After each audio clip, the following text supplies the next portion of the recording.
with the UFC. Well, UFC 126 just happened last night. Good pay-per-view event. Did basically what I said it would do. It was a good pay-per-view event. It was stacked with solid. It was basically a stacked solid card all the way throughout. Well, we kicked off with the first bout, Miguel Torres and Antonio Benalos. Now, and Miguel Torres, as we all know, is in the WEC. He was renowned for he was like a high-profile fighter within the WEC. Had consecutive wins. He had like a 17 to 19 win streak at one point, and there was a big hype on him. But going into this fight, he had the big hype on him as well, as he was going into UFC. So we was expecting to see good things from him. He did come through and he did get the win, but he wasn't showing his true skills. He could have basically knocked him out. He was just throwing jabs. He made him bleed, but he could have done more. He could have done more. Next fight on the card was Jake Ellenberger versus Carlo Eduardo Rocha.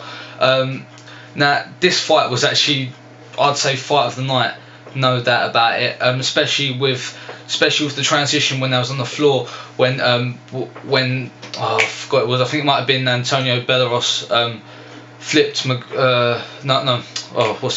when Carlos Eduardo Rocha flipped Jake Ellenberger over when I was on the ground, and then went into the and not anaconda, I think it might be the anaconda vice on the arm.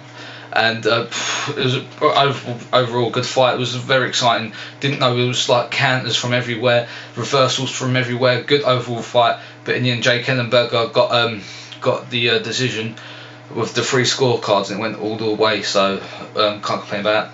Next fight on the card was John Jones versus Ryan Bader. Another hyped up fight, of course. Ryan Bader hasn't had a loss in UFC. Is undefeated. John Jones is really hyped up fighter. Like I said, I predicted in my video John Jones to win. I wanted him to compete for the title. I said, yeah, he should deserve his title shot. He's fought people that have been undefeated, and he's basically proven that he should be on the title. And well, we saw John Jones knock out Ryan Bader. So choke him out. He choked him out with I forgot what type of choke it was, but it was on the floor, and yeah, he choked him out, and that was the first loss from Ryan Bader that he's ever had. So he's now he's not undefeated now. So Ryan Bader's got his first loss, and from them we heard that John Jones is actually going to be facing Shogun Rua for the title, because Rashad Evans has pulled out because he had a blown knee. So yeah, that's going to be one hell of a fight. Shogun Rua versus John Jones, so watch out for that one. I'm rooting for John Jones all the way on that one. Next fight on the card was Forrest Griffin versus Rich Franklin. Another hyped up fight. I did go Forrest Griffin in my prediction video, and I was right on this one, but he got the unanimous decision after 3 rounds. Pretty good fight. It was alright. Explosive at times, and it was alright. I don't really know what to say. It was like back and forth reversals as well on the ground. Forrest Griffin really did dominate the first round, just ground and pound on the top, and that kept Rich Franklin on the ground. Rich Franklin came back, and he got I think he got the second round on the scorecards, and Forrest Griffin got the third. So yeah, overall good fight. Last fight was Anderson Silva versus Vitor Belfort. I came on my prediction video, I said I wanted Anderson Silva out. I wanted him to lose the title to Vitor, and I was badly wrong on that. I think that was the wrongest prediction I've ever made.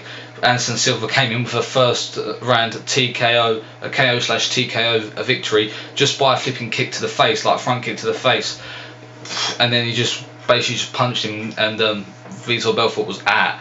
But oh my god, that's so wrong on that. Anderson Silva has proven that he's like worthy of being a champion, because I thought he was a bit too cocky in the octagon, bit too much showboating and all of that.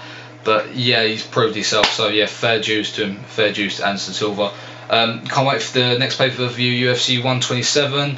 What one is that? That is the one with BJ Penn and John Fitch. So yeah, that should be a good pay-per-view. I'll be covering that with another prediction video, and I'll also be doing the post-fight commentary as well after that. So yeah, thanks for listening guys, and see you all later.